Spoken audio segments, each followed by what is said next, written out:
Dito sa Pilipinas, ang mga ahas, hindi lang sila basta mga hayop na gumagapang sa lupa, no? Sila'y mga nilalang na parang nakaukit na sa ating kultura at mga alamat. Isipin nyo, mula sa pinakailalim ng isang mall hanggang sa pinakamataas na kalangitan. Halika't alamin natin kung bakit.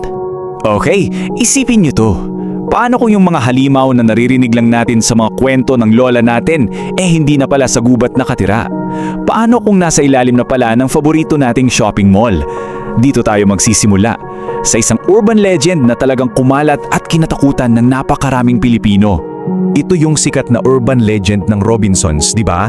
Na may kalahating tao, kalahating ahas daw sa basement na nambibiktima sa fitting rooms. Grabe yung pagkalat ng kwentong yan. Sinasabi nakakambal daw ito ng may-ari. Ang punto rito, pinapakita nito na hanggang ngayon, buhay na buhay pa rin yung interest natin sa mga kwento tungkol sa mga halimaw na ahas. So, bakit nga ba ahas? Di ba? Bakit hindi ibang hayop? Para mas maintindihan natin yan, kailangan nating silipin yung mga kwentong humubog sa imahinasyong nating mga Pilipino matagal na panahon na. Kasi yung mga nilalang na to, hindi lang sila basta modernong chismis Malalim ang ugat niyan sa kultura natin. Parang salamin sila na nagpapakita ng sarili nating pag-uugali. So, mula sa modernong urban legend, gamitin nating tong tulay para balikan yung mga mas sinaunang pabula. Mga kwentong nagtuturo sa atin kung sino ba talaga tayo. Sige, simulan natin sa isa sa mga pinaka-classic, ang alamat ng ahas. Ang interesting dito, may dalawang version to Magkaiba pero parehong, wow, bigatin. Okay, sa unang version, ganito yung kwento. Nung unang panahon daw, ang mga ahas, hindi naman talaga sila gumagaapang. May 4 silang paa. At binigyan pa sila ng isang regalo ng isang matalinong guro, yung kakayahang ipagtanggol ang kanilang mga sarili. Pero alam mo yon, dito nagkakatalo. Tingnan nyo yung nangyari. Una, natuto sila ng self-defense. Yung kobra, sawa at dahong palay. Galing, di ba? Pero dito na pumasok yung yabang.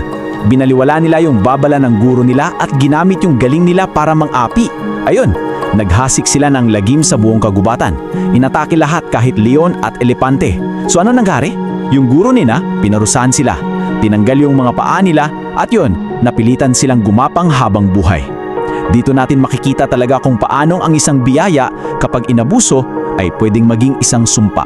Kaya yung aral dito sobrang direkta. Iwasan ang pagiging hambog o mayabang.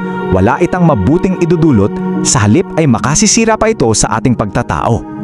Sa madaling salita, yung kayabangan, yan talaga yung sisira sa'yo. Isang malinaw na babala yan na ang kapangyarihan kung hindi sasamahan ng kababaang loob, delikado. Okay, yan yung isang version. Ngayon, yung isa pang version ng alamat, iba naman ang pinanggalingan. Dito, yung unang ahas, hindi talaga siya hayop. Isa siyang lalaki. Ang pangalan niya, Masung. At yung ugali niya, ay nako, tamad, matakaw, at pinakamatindi, sobrang lupit sa sarili niyang ina. Imagine nyo yung eksena, may sakit yung nanay niya pero imbes na alagaan, humihingi pa siya ng pagkain. Tapos sinipa pa niya. Dahil sa sobrang sakit na naramdaman ng ina, binitawan niya tong sumpa. Ikaw na ubod ng tapang ay gagapang sa lupa at kailanman ay hindi ka na makakatayo. Grabe, parang yung sumpa naging salamin ng mismong kasamaan ng ugali niya. At dito, napakalinaw din ang aral at sobrang mahalaga sa kulturang Pilipino. Iwasan ang pagiging bastos sa mga magulang. Respetuhin sila at igalang.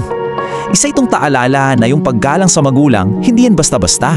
May mabigat na kapalit ang kawalan ng respeto.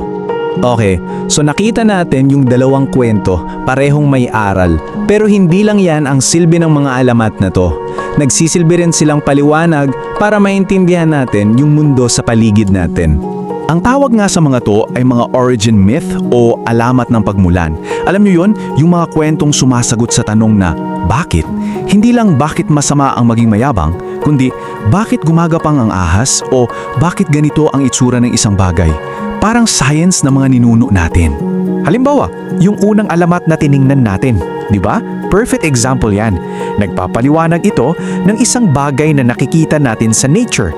Bakit gumagapang ang mga ahas? Ayon sa kwento, parusa yan. Yung pagkawala ng mga paa nila, yan yung naging pisikal na tanda ng kayabangan nila noon. At meron pang isa, yung alamat naman ng dahong palay o yung green snake. Bakit daw kakaiba yung lason niya? Kasi ayon sa kwento, nahuli daw siya nung namimigay ng kamandag si Batala.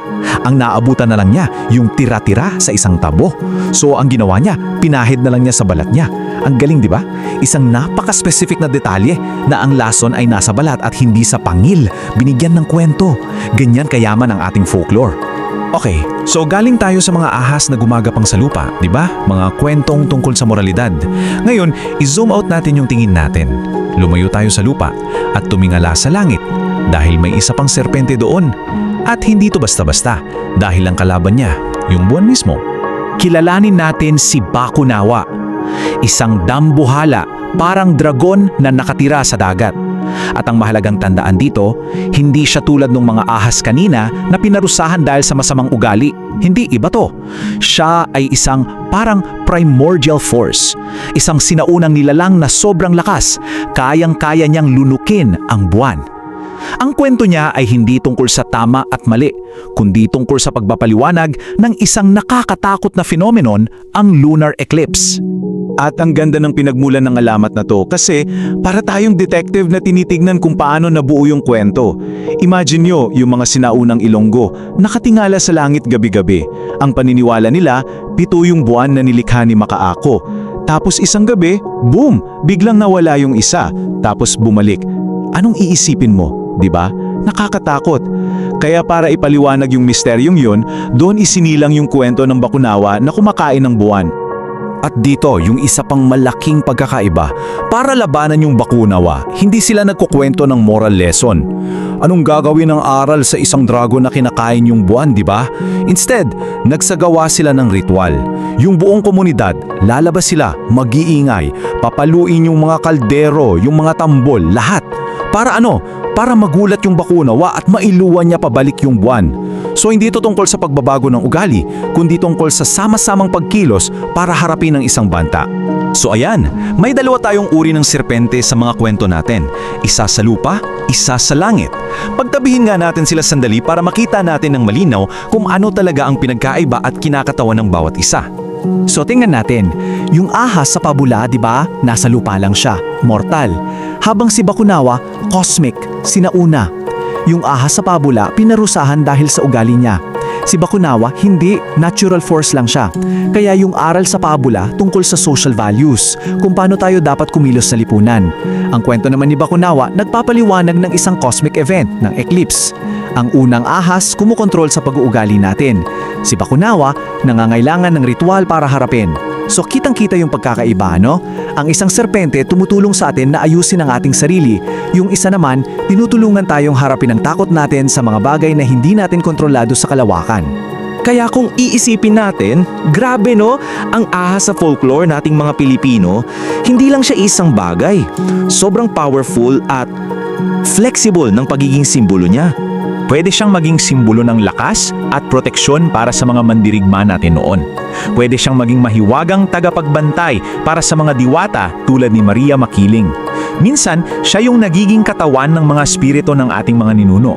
At tulad ng nakita natin, isa siyang malakas na babala laban sa kayabangan at kawalang galang. At sa huli, kaya rin niyang maging representasyon ng malawakang kaguluhan sa kalawakan. Sinasalamin niya ang lahat, yung relasyon natin sa ating komunidad, sa mga ninuno, at kahit sa buong kalangitan. Kaya sa huli, ito yung tanong na naiiwan sa atin.